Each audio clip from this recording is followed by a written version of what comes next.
can't buy. It resides between my eyes. Walked through the fire, came out better on the other side. See, life's like a beach if you find the sand. And right now, I feel like 100 grand. You are listening to Inspired Insider with your host, Dr. Jeremy Wise. Dr. Jeremy Weiss here, founder of InspiredInsider.com, where I talk with inspirational entrepreneurs and leaders. Today is no different. I have Tony Lyons of Alphabet Creative. And Tony, I always like to point out other episodes people should check out of the podcast. Since this is part of the Top Agency series, the one I did with Ian Garlic was very interesting. He runs videocasestory.com. He helps people tell their customer stories. He talked about some stories of where he got that entrepreneurial spirit of his dad, started a restaurant, and they had live dolphins in that restaurant, Tony. Now, he's in Orlando now. That would be weird. Not as weird as his dad's restaurant was in Wisconsin, having live dolphins. That's really weird, okay? But lots of cool stories like that. Check it out. I also did one with, actually two with Jason Swank, and Jason Swank actually talked about building up his agency to over 8 figures and selling it, and then his new company that has been buying up agencies and how they've been doing that and the valuation, the landscape, and everything like that. And obviously, he's got a group of top-level agency owners that collaborate and help each other as well. So check that episode out. More on InspiredInsider.com. And this episode is brought to you by Rise 25. At Rise 25, we help businesses give to and connect to their Dream 100 relationships. And how do we do that? We actually help you run your podcast. We're an easy button for a company to launch and run a podcast. And we do the strategy, the accountability, and the full execution. You know, Tony, we call ourselves kind of the magic elves that work in the background to make it look easy for the host and the company so they could just run their company, create great relationships, and create great content. And for me, the number one thing in my life is relationships. I'm always looking at ways to give to my best relationships. And I found no better way over the past decade to profile the people and companies I most admire and share with the world what they're working on. So if you've thought about podcasting, you should. If you have questions, you can go to rise25.com and learn more. And I'm excited to introduce Tony Lyons. He's president and chief strategy officer at Alphabet. You can find them at alphabetcreative.com. Tony's career spans over 26 years. I don't mean to date you, Tony, at all, but more than that, actually. More than that. Okay. 29 years? How long? Mm-hmm. It's north of 30, but whatever. North of 30. Okay. We can move on. But you're not that gray yet, so it's good. North of 30 in the advertising and design industry on both sides of the Atlantic. And Alphabet Creative is an advertising, design, and new media creative consultancy. And their focus is really communication that's clear, concise, and that messages are delivered from a unique angle. And Tony, you started as a cartoonist. I did, yeah. So I got a job right out of high school. Actually, I did some college training, but I got a job right out of high school at a design studio, and it was the 80s, so computers weren't really a thing, at least in Ireland. Like they were beginning, like desktop Macs were beginning on North America, but it was pad and paper stuff, So got a job. What did you want to do when you were younger? Did you want to be a cartoonist? No, I was fascinated by advertising. Like I always was, because when I was growing up in Ireland, like there was only 2 channels I remember at the very beginning, and then we got 4, and then maybe 5. And so I wasn't really interested in the shows because it was all boring news stuff, but I was fascinated by the ads that happened between the shows, and Ireland in the 80s was it's still a rural country, but like it was extremely agricultural. So people watching news shows were farmers, and what are farmers interested in? They're interested in farm stuff, right? So animal pharmaceuticals, all this kind of stuff, which you think is boring, but these creative minds wrapped these stories around sort of Clint Eastwood looking characters walking into a saloon, kicking the door open with a bag of sheep dip over their shoulder and slamming it down on the table, and all of the bad guys looking around, and he'd be chewing a matchstick and stuff. And I just thought it was so absurdly funny but yet, really interesting. And I'm sure the production quality was absolutely terrible. But in my mind, as an 8 or 9-year-old, I thought it was really interesting, And then we got access to some of the British shows when we got BBC. And British advertising is, I think, probably at that time was the best in the world. It probably still is. I mean, I think certain markets in the States have caught up a little bit, but and some European markets. But the Brits have a very interesting sensibility and a very interesting sense of humor, and that translated into advertising. Like you can tell the culture of a country by looking at its advertising. You really can. It's a litmus test of the culture of that country. And they're funny. Like the Brits are funny, right? So the ads were funny and clever, and the jingles, stick with me today, even when I'm 53. I just came back from Ireland. I was over for a family wedding, and I met with some buddies and we had a beer. And, we still sing the jingles from the TV spots when we were kids as a joke, and it's so resonant, and they're deeply embedded mnemonics in our brains, which I find really, really interesting. Who have you studied over the years in advertising that you like? It could be actually a mentor that or not. By the way, like you were saying, I think if you can make, I guess, animal pharmaceuticals interesting, then you could do anything. But who have you studied?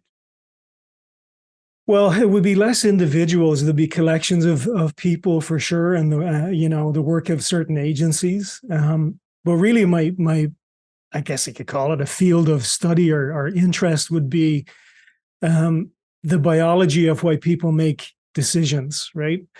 And I've worked with some neuroscientists at some universities here in Ottawa, at the mental health center here too, and I've discussed that pretty much at length, that like why people make decisions, and it's a whole, like, neuromarketing is a whole field that I don't claim to be an expert in, but over the years, what I've really gained a lot of interest in and done a bunch of research in was the triggers of why people actually do things, like how you can influence behavior with messaging and marketing. And I think it really behooves anybody who's trying to make somebody do something or feel something or behave a certain way to understand, like, well, what can I say to make them change their mind or to behave a certain way?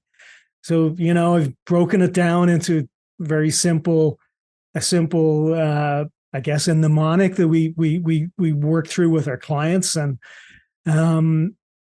I've tested it, and I've tested it with some of the neuroscientists, and I have a podcast actually myself called Flipping Over Rocks, if I can give it a bit of a plug. Yeah, I've checked it out. Flipping Over Rocks, yeah. And I spoke with artists, I've spoken with neuroscientists, I've spoken with professors, and really trying to get to the root of how creativity can drive, what is creativity, first of all, and how can it drive decision making for people as it relates to brand marketing. Yeah. So we'll talk about the mnemonic. Okay, so what we call it is trust, love, and logic, right? If you think about the things that are going to drive human behavior or a decision, think about it. First of all, I need to trust you. That means, and trust doesn't mean in the true sense of the word, I need to at least recognize you, right? So that's how top of funnel advertising works. It probably won't make you buy something right there and then, but when you're in a position to buy it and you're ready to do it, you will remember that brand, that product. And because you recognize it, you're more inclined to engage with it.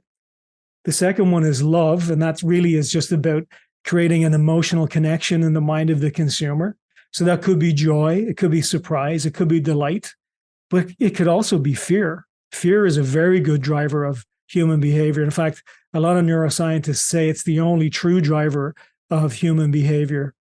And I used to challenge that because I'm a hopeful person and I don't like negative advertising and I don't like that kind of stuff.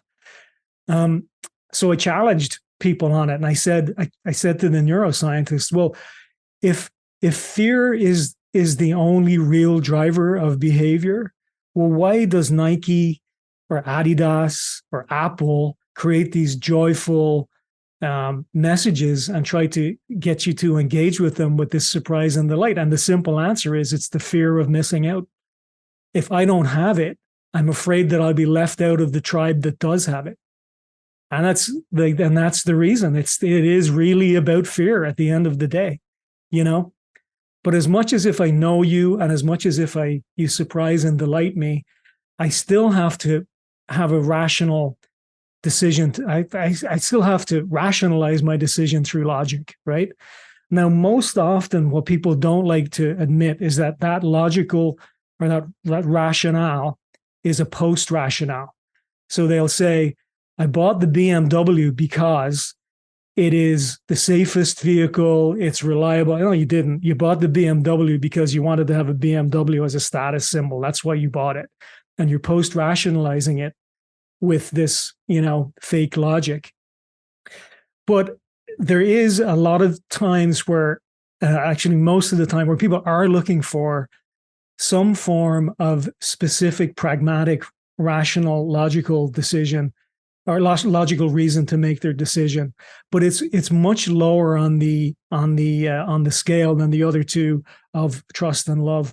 They all play a role, and depending on where you are in the food chain, or who you are, or what you're trying to get people to do, you need to pull one of those triggers more or less. But you have to recognize all of them, and you have to recognize them because they are the ecosystem of decision making. So I love that.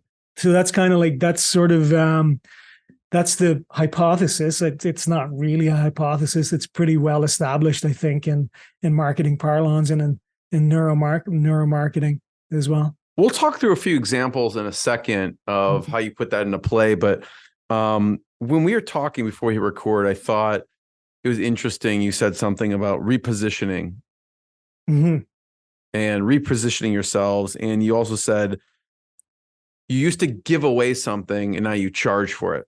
Yep. Can you talk about what you were giving away in that decision to start actually charging for it? Yeah. So designers, creative writers, ad agencies, people that deliver creative services, if you're any good at your job, you should be asking an awful lot of questions before you put pen to paper, right? You should have primary and secondary research, desk research, whatever research you can gather to get as much data as you can. But you really need to talk to an awful lot of people. Like if you're doing, for example, I put it in the context of a brand development for a not-for-profit organization. So the way we look at it is the brand already exists inside that organization, right?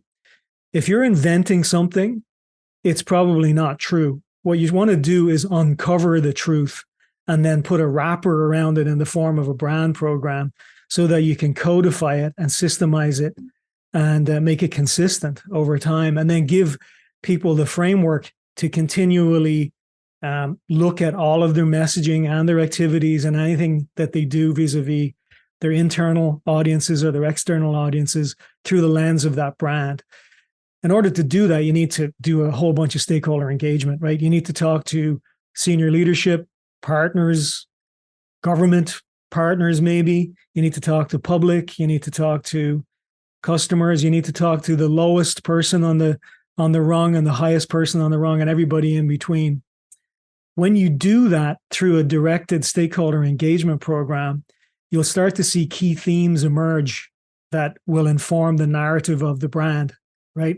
Not all of them are positive. As a matter of fact, some of them are negative, but that's good. It's good to see those things, right? Because then you can figure out how we can, assuage people's fears or, turn off a mechanism or a process that's not working in favor of something that is more positively received. And then you can start to build that brand narrative. So that's what you should be doing to develop a brand before you even design anything or write anything. You need to understand the essence of it. Good brand companies do that. And we were doing it, but we were just wrapping that into, the output. Like we'd say, we'll do 3 days of stakeholder engagement, and that they wouldn't even be a line item on the invoice. It'd just be part of the brand development. Well, the reality is that that part of the process is the most valuable part of the process that they're going to get, because more than likely nobody has ever done that for that organization before. Nobody has done psychotherapy on that organization, you know? And the reason I say the word psychotherapy is that some organizations try to develop brand narratives from within. That is literally like doing psychotherapy on yourself. You can't do it. You need an external person to point out your flaws and challenge you on things, right? And you need the voice or the ear of an external consultant to give a level playing field to people who might not say a negative thing to their manager or to somebody more senior, because it could affect their employment future, right? But it's all confidential when they work with us. So it's very open, and you really get some really juicy stuff. So we now will just do that component we will do that component as a stage of a brand development. And if the client then wants to continue to work with us, hopefully they will, we will then start building out the messaging framework, and we will use our methodology for doing that. We have we kind of proprietize the methodology for doing that. And only after that's done does the shape of what it looks like and sounds like and feel like start to uncover itself. But it has to be built on that foundation of uncovering the truth, a deep understanding, building the messaging framework or the narrative, and then showing what that looks like and what it feels like. If you go through that full process, it's pretty much bulletproof, because nobody within the organization can say they weren't asked their opinion, and that's not true. And nobody outside of the organization who's going to consume those messages will see something and go, this is completely out of left field. I don't know what they're talking about. That you're basically telling people what they want to hear because it's the truth. And then you're just putting a system around it so that it can be consistent over time. Yeah, it's coming from them, so they can't say where'd this come from, because it came from you, actually. Yeah. I just made it up, you know. What it makes me think about, Tony, is what stuff we're doing, or the people I talk to, that is not a line item, right? Like that we're doing that is highly valuable, that is just kind of baked in, but it could be something separate. How did you then reposition yourselves using that? Yeah. So the beauty of doing a deep stakeholder engagement and you know, uncovering this essence of a brand is that you can demonstrate to senior leadership in organizations that brand is a transformative thing, right? If you want transformative change, you can use your brand as a tool for that to happen. So you get the ear of C-suite, CEO, CFO, COO, all of the big dogs, right? As opposed to, and no offense to the comms or marketing department, they're typically viewed within a lot of organizations as more of a tactical have to have, as opposed to a strategic must have, you know? So what we've seen over the years, and the agency world is seeing it, is the rise of the big five or the big four management consulting firms and their engagement in our world, right? The Deloitte's, KPMG's, in Canada, EY, I don't know if you have EY, even PwC, you know, they're now offering strategic marketing services and doing a lot of similar things that agencies used to do. The problem for agencies is that agencies deal with marketing managers. Deloitte deals with CEOs, right? So when you want something to change within an organization, you got to talk to the boss. So they're the only person that can make that change happen. And when you uncover the truth of a brand and you get everybody to agree on the strategic direction of that brand, which should obviously align with the strategic business goals, you know, that's the whole point. But it can also adjust the strategic business goals. It can make people, it's a sober second thought. It can make people reconsider the strategic direction of the organization. When you're having those conversations, you're now acting more like a strategic consultant than you are like the deliverer of services, which is what an ad agency is. And I don't want to be an ad agency anymore because, frankly, it's a tactic that is valuable sometimes, but it's a lot of the time it's not. And a lot of people think that brand messaging is advertising, and it's not. Brand is about actually changing how your company behaves and then talking about it. The simplest way I can put it is that good advertising will make a bad restaurant go out of business faster. So a lot of people, when they hear that and they go like, let me say that a few times, I don't quite get what you're saying. It's like, you have to be what you say you are, because as soon as you're not, what's the first thing somebody's going to do? Is they're going to go tell everybody else that you're not what you say you are. And everything you've done to create that message of saying what you are has now done yourself a complete disservice. So how about looking at yourself introspectively and being better towards in the avenues that you need to be better in based on your strategic plan and your strategic goals, putting a story around that and allowing the research through that stakeholder engagement to influence not only the story, but influence what you're actually doing as well. Tony, I like what you're saying with the repositioning. One, you help companies reposition, so kind of turn the tables for yourself. But I like you're thinking about how we want to be in the arena with the management consulting companies. I mean, there's a lot of reasons why. And being in that arena, one, I mean, if you're an agency and let's just talk about pricing, right? Like for the same project, and I'm making this up, I have zero idea, but just from the people I know that have worked in corporate, one was telling me a couple of weeks ago, like they may charge $1 million for a project. And I'm like thinking, well, if an agency were to do that, they'd probably charge $10,000. Probably. And maybe if that, right? And I'm not saying it's apples to apples, but there's a lot of things that were comparable there. How do you think about pricing when you're rolling out this new? It's not new, but it's as like a separate line item that's usually built into the project. Yeah, well, I mean, it's better for us for sure, because when you get higher in the food chain, you have to deliver higher value services, right?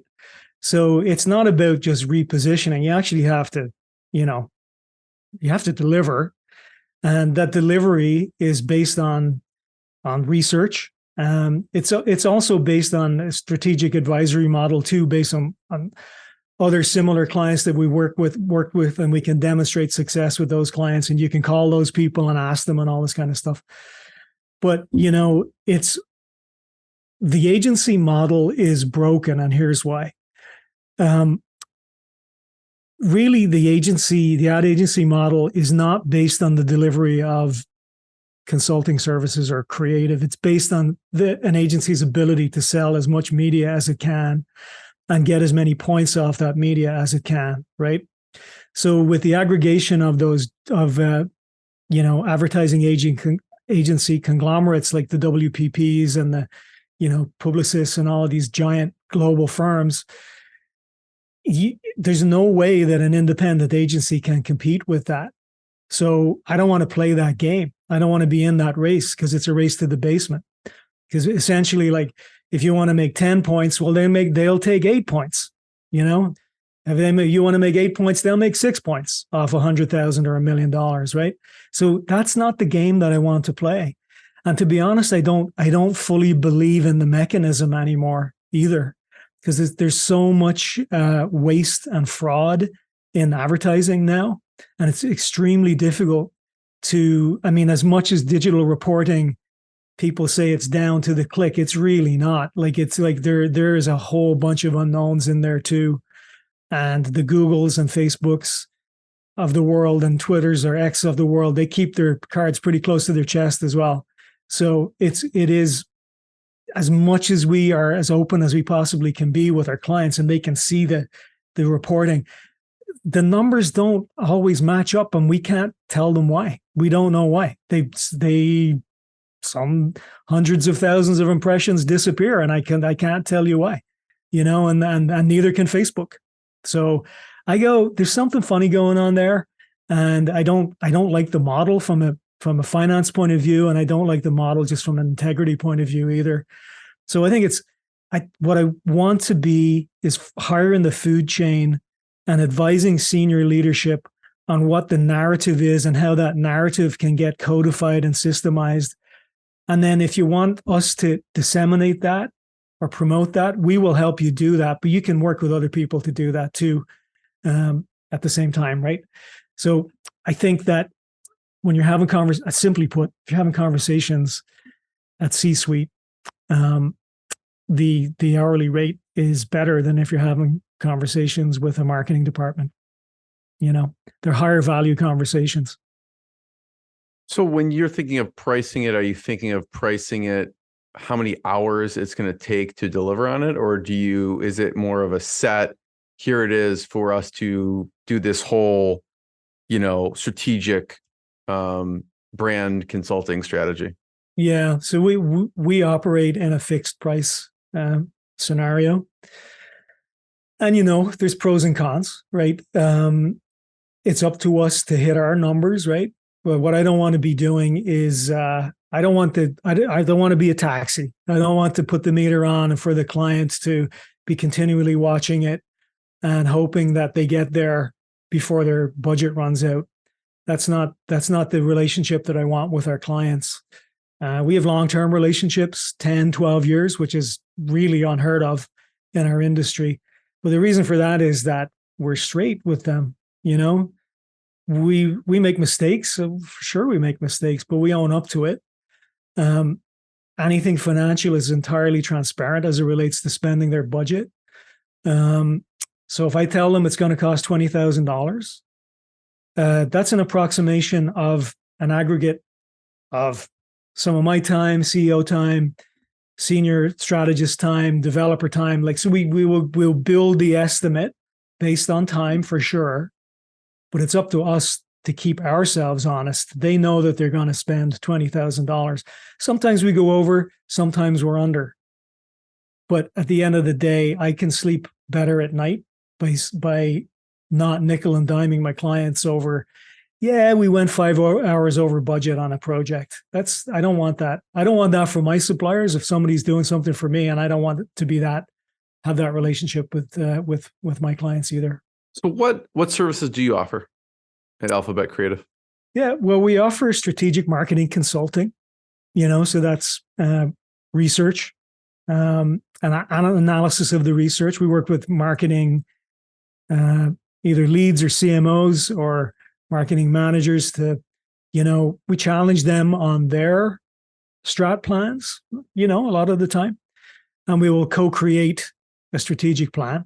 From there, we'll build out, a tactical set, like an actual plan. So here's the things that we need to do. And that can be, it could be some advertising, digital marketing, content marketing is a huge component of what we do right now.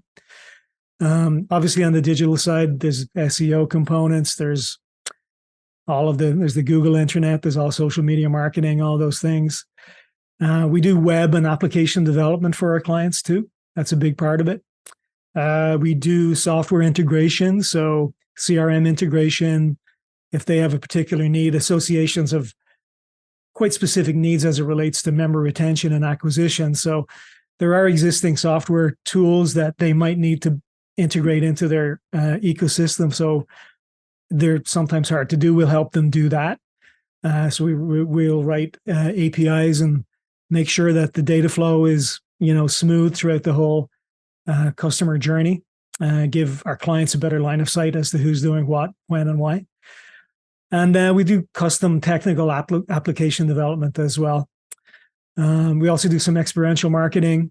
We do communications programs, and obviously brand development. So creative services like design and brand development. So creating a brand narrative, putting a brand identity on top of that brand narrative and then promoting it.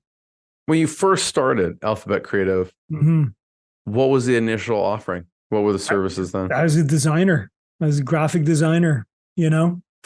And so that's me sitting in my spare bedroom. Like, you know, I'd left an agency. I moved from Ireland in 95. I had about 7 years experience at the time working in ad agencies. I moved to Ottawa in 95. I worked for an ad agency for about 5 years. And when I left, I was the associate creative director at that agency. And so pretty broad range of services, like, but mostly ad development, campaign development, you know. So I left and, you know, I was able to write and design ads, right? That's the thing. I could do both of those things. So I'm sure there's creatives rolling their eyes going, you're not doing either of them very well then in that case, but you know, I was pretty good at both of them. And I was not a bad designer. I'm not the world's best designer, but I'm not a bad designer. So I got by for a while. And then I landed a piece of business with a large Crown Corporation here. Crown Corporation is essentially a government department that's arm's length. And started doing a ton of design work, and I couldn't do it all. So I hired a couple of people. How did you get the client? Just relationship management. You know, somebody knows somebody. I tell you exactly how it went. Somebody who I knew from my previous job was working with a very large multinational ad agency out of Toronto. They were in this Crown Corporation, which will remain nameless. And they needed a sales sheet done for an insurance product that they were selling, right? And they couldn't get it done because the ad agency that they were working with wasn't really interested in doing that. And the process was tedious and expensive. So they called me. And it's so embarrassing. These numbers are so embarrassing. So I think from memory, it was like 2 hours of my time. And I think I said, I'm going to charge $120 an hour, which was seemed outrageous for a designer in 90s, whenever it was 2001, but it was about the going rate. So the bill was $240 for that thing, right? It was 2 hours of my time. I sent it off. They're delighted. Next thing, those floodgates of work started to come in. I was just completely inundated. 2.5 years later, it was probably $280,000 a year from the same client. So maybe it was good that you charged that. Yeah, maybe. But I mean, that just comes down to, and I think it's a lesson for all good business people. Just treat people well, you know, treat your clients well, treat your employees well, be straight with people. It's not you need to hustle in the sense that you need to work hard. And you do need to get an edge on people when you're in competitive situations. But, you know, it's not really a rat race. It shouldn't be, you know, business is humanity and humans need to treat people with respect, you know? So I've always thought that. And we demand that our clients treat us with respect. And when they don't, there's conversations that happen, but, you know, it's seldom. But there are times where somebody loses their cool with a junior person for no reason, and it's not acceptable. We don't accept that. And similarly, we treat our clients with respect, with honesty, and tell them exactly what's happening and bring them into the fold and show them the process and be transparent with your financials and the whole thing. And I think if you operate like that, you can sleep well at night. And ultimately, the universe will pay you back. As you grew, Tony, what were some of the key hires, position-wise, that you put in place? Yeah, I mean, there's been a few for sure. Senior lead of technology for sure. Started out as a web developer. I don't know how to build web. I know what it takes to build websites. I can't code. I'm not a coder. You know, I know enough about relational databases to be a nuisance to engineers, but that's about it. So that was a key hire. Senior VP, which is now our CEO. That was probably the most most important hire over the last 23 years. Hmm. Creative director. How did you decide to, by the way, we're looking at the alphabetcreative.com website. You could see here, but talk about the decision to elevate someone to CEO. Yeah. So I'm a member of a business working group. It's in the States. It's called Vistage. Mm-hmm. Yeah. Vistage. Yeah. Vistage. Yeah. So in Canada, it's called TEC, TEC, the executive committee. And that membership of that organization has been transformational for me as an entrepreneur in a number of ways. One, it's, am I allowed to swear on this podcast, by the way? Sure. Okay. It totally calls you out on your own bullshit, like completely calls you out, which is great, because you can be a one man bullshit echo chamber very quickly if you're not careful. And it also sort of, because you're with similar entrepreneurs in similar situations, albeit different industries, everybody's looking for a way to grow and everybody's looking for what their exit should be, right? So, I mean, I'm probably young enough that I'm not thinking about an exit too seriously, but it's not that far away. And, I really needed to build a management team that could, help me take it to the next level and essentially have this machine called Alphabet work autonomously without me. So that's my goal. My personal goal is planned obsolescence, right? Like it should be for any business owner. In order to do that, you need to get the right bums and seats, right? And I feel like I've done a pretty good job of that over the years. And we have another hire joining next week, actually, which I'm really excited about. And that should also... What position? It's a director of client services and strategy. And she comes from more of a PR background, highly strategic thinker, deep expertise in digital development, amazing client relationship manager. So she's going to be able to, be a mentor to our client services team and our account management team, which currently is myself and the CEO. And but it's like we just wear too many hats. We're trying to take some hats off and give them to other people. And let go a little bit, and not lose sight of the vision of where we want to take the company, but, inject our vision and our culture and our values throughout the company, but allow other people to manage it in the way that they see fit, like by using our values and aligning with our vision. So I'm excited. What were you looking for in a CEO? Because obviously, you could have, as you did, brought someone from within, or you could have got someone from the outside too. They were from within. They'd been with us for 5 years, I think, at that point, as a VP of client services. Actually, what I was looking for was a strategic thinker, a natural leader, a mentor to younger people, highly organized, good financial business acumen. I have all of those things, but I don't want to do all of those things. It's not what gets me out of bed in the morning. What gets me out of bed is solving problems for people creatively, whether that's, whether it is an ad campaign or it's a piece of communication or a brand platform or even just some ideas on how to, build strategic partnerships to help fuel your business growth and stuff like that. So that's what excites me.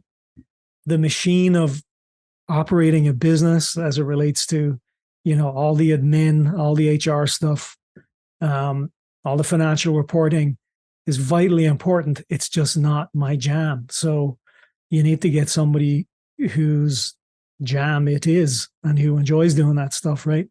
And so that was why I made that decision. What are things from a culture? I know culture is important to you. Culture, everything. Culture eats strategy for breakfast, right? Peter Drucker, right? What do you do to maintain culture? Yeah, I think an openness to, so there's pretty much an open door policy that People can come to me with their problems or come to CEO with their problems. I think being transparent with everybody as to what the vision of the company is and where we're going. I think we have a casual approach to professionalism, and we don't have a corporate culture per se. We have a work culture, but it's not a corporate work culture. Like if you wandered around here, like there's people joking around, and we have a pretty nice office. We have a cafeteria which is custom designed to feel like a Starbucks, or like people just go and hang out and work, like so they can feel like they leave their desk and they go and work there. We are an in-office environment predominantly. I know some people would just be shaking their heads at that and go, well, you're behind the times, and maybe I am, but I don't know. I'm a humanist, and I believe that people need to be with people in order to maximize their potential, especially in the creative field. You can work in a silo for a bit. You can do a sprint, or you can sit in a dark room and think up ideas, and that's fine. To validate those ideas and to stress test them, you need to be doing that ongoing with other people, and you need to feed off their creative energy. And that really only happens in a room, right? So it behooves me then to create the environment whereby people can do that. And you know what? People say, well, what's your work from home policy? And our work from home policy is you can work from home whenever you want. That's the policy. But you must understand that if you're working from home and you're in a creative team environment, the rest of that team is wondering where you are, because you're not contributing to the creative commons at that point. You can do it by Zoom. Sure. You can do it on Slack. Not really. You need to be instantly bouncing ideas off people, walking over to their desk, testing it, going back to your desk, and making mini incremental presentations as the day goes on. And that's a big part of our culture. It's not for everybody. Like I completely understand it's not for everybody, but you don't have to work here. It's not like you can go work somewhere else that's fully remote. That's fine. But if you want to work here, you're going to be predominantly in the office. It's a big part of our culture. Let's talk about niche for a second. Mm-hmm. I know you. The German philosopher, you mean, or? Yes, we say niche in Canada. Oh, niche. Sorry. Yes. I know you serve for-profits, but you also have a large segment of associations, nonprofits, and destinations. Yep. Talk about how you got in, how you started really focusing more, because I'm sure you can serve anyone with these services. Mm-hmm. Was there some point where you started to focus more on specific niches? Niche. Yeah. Well, yeah. I mean, it happened somewhat organically and then intentionally after that. So we're based out of Ottawa, capital of Canada, smaller market, not the biggest city. But what happens in capital cities, right? A lot of government advocacy, a lot of government relations, a lot of associations and not-for-profits who are funded by government are looking to influence government. So in Ottawa alone, a city of just over 1 million people, there's 600 associations, right? So it's a big industry. And in and around that, there's non-government organizations as well. And there's crown corporations, and they all have significant budget, and they all have problems to solve, right? So we started working with a couple of associations, and we had other for-profit clients. We had like an environmental store. We still have one of the country's largest home builders, which is one of our valued clients. But so as we started working through the association world, we began to realize, well, it's pretty niche.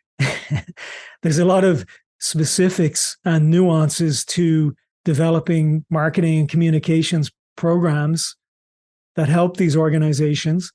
You got to understand what government relations mean.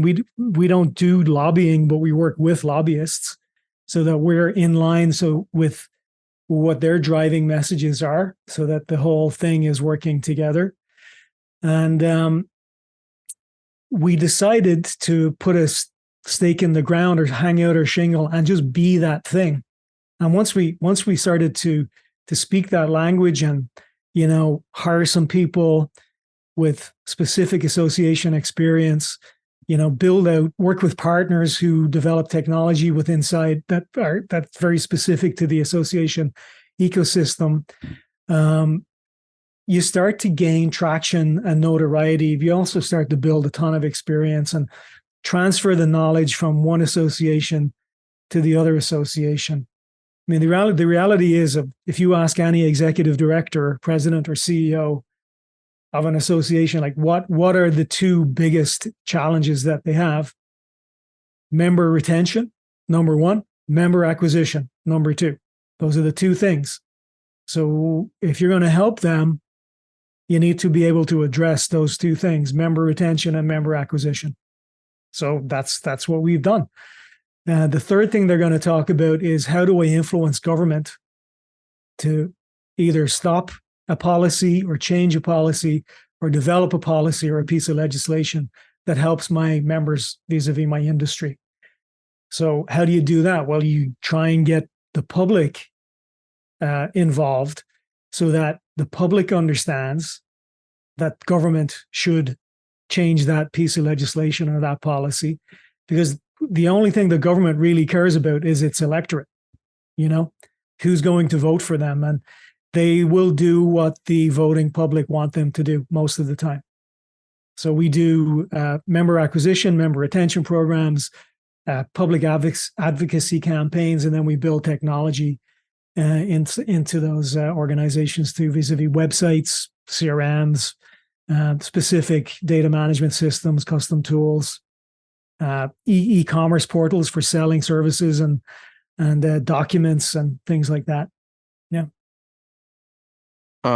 So you found that associations and the nonprofits and those companies were in around the city, and there was like just a rich group of those. Yeah. This is an interesting program, if I can just talk about this for a second. Yeah. So this is for CREA, Canadian Real Estate Association. So this would be the equivalent of, what are they called? What are they called in the States? The Realtors Association of America or something like that. I can't remember. Yeah. So the equivalent. They're a member-based association. And they came to us, this is about maybe 6 or 7 years ago, and they said, we want to develop a program that shows our members, realtors, that we deliver value back to them as an association. And we have X amount of dollars to do it. And we want you to develop an ad campaign specifically designed to realtors to tell them that we give them value. So the first thing I went was, well, telling somebody that you give them value is not going to change their mind about whether you give them value or not. So instead, we convinced them to not do an ad program, but rather to take the money and do a cross-Canada speaking tour. So what we did was we did a very local and very specialized hour-long event, and we invited not just every realtor, but key influential realtors in these markets, brokerage owners, presidents and C-suite of local real estate associations. And we put on a show with, there's a lady whose name from Dragon's Den, Canada, Michelle Romano, and a guy, gentleman who you saw at the podium there earlier on, Terry O'Reilly. And Terry is quite a well-known radio personality. He comes from the advertising industry, and he's a well-known radio personality. This is him. Amazing public speaker, highly engaging, and he's quite famous. So we put on this show, and we took it around Canada. We did 3 experiences in Kitchener-Waterloo, Victoria, BC, and Calgary, Alberta. And we conceived, designed, produced the show. And it was such a huge success that the organization went on and did 10 more across the country using the same format. So from that, let's do, a couple of $100,000 ad campaign, which anybody in the ad industry will know. You can't do anything with that amount of money. From that request to doing a highly engaged, highly intimate, ultimately memorable experience for realtors who still talk about it to this day. So that's the type of consulting services that we deliver. It's like helping clients re-envision how to use their money to express their brand sentiment in the best possible way. Now, we would have made more money out of doing the ad campaign. It's way easier, but it's not the right thing to do. And that's why, 10 years later, we're still working with the organization because they know that we're on their side. Last question, Tony. Okay. First of all, thank you. Okay. Thanks for sharing your stories, your journey, even the embarrassing parts. And people can check out alphabetcreative.com and to learn more. But the last question is, how does Google weave into this story? They're listening, so be careful what you say. Well, it's interesting, so 15, maybe 17 years ago, and this is a lesson for entrepreneurs and brands everywhere, is to own your IP and trademark your brand for sure. So I had heard a horror story from a colleague was running a services company, a consulting firm, and had registered with the local entrepreneurship bureau, the name of the company, but hadn't bothered to go into the Canadian intellectual property office and register it as a trademark. They hadn't gone through that official process, and they actually got a cease and desist from another brand who had done that, and they had to change the name of their organization. So I thought, well, hold on, like, we're called Alphabet. I've been using Alphabet for, it was probably 8 years at that point. And I'm thinking someone else is going to do this for sure. This is a pretty common word. I didn't even know if I could register it. So I went through the process of trademarking the word Alphabet as a registered trademark, the word, the logo, and all of various types in certain classes. And that was just a thing that I did as a peace of mind, I felt like I should do that thing. And then all of a sudden, across the newspaper one morning, I started getting all these emails and text messages and Facebook messages like, what are you going to do? Google is calling itself Alphabet now. So I'm like, what?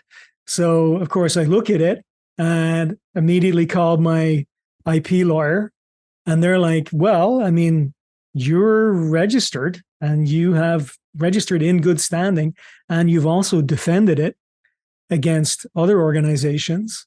We successfully defended it against BMW, who had a car leasing brand called Alphabet. We successfully defended it against some smaller brands as well. So we have a track record of actively defending our IP. And I'm like, yeah, I know, but it's Google. What am I going to do? Like, this is like, my slingshot's not going to kill that Goliath, Right. So anyway, so I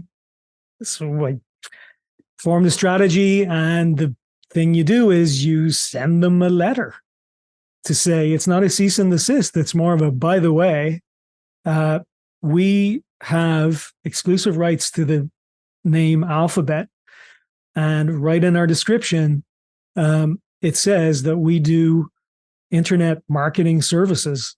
So what do you do? Right. And well, I was fully expecting to get completely ignored, right? As a mosquito in a windshield might. But no, we got a response.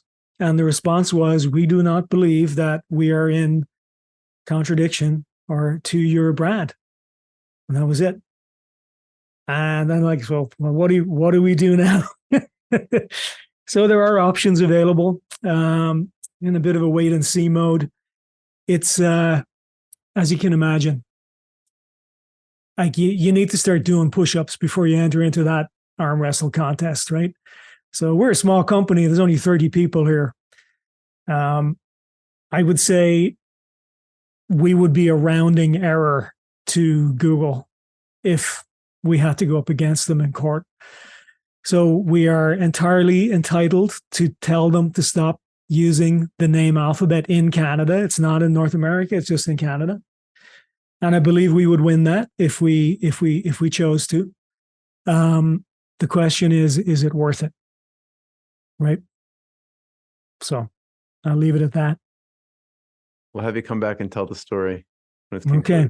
No, but seriously, Tony, thank you. Thanks for sharing your knowledge. Thanks for sharing the story of your company and the evolution. Everyone check out alphabetcreative.com to learn more, and we'll see everyone next time. Thanks, Tony. Thanks a lot. What I got, you can't buy. It resides between my eyes. Walked through the fire, came out better on the other side. See, life's like a beach if you find the sand. And right now, I'm feeling like $100 grand.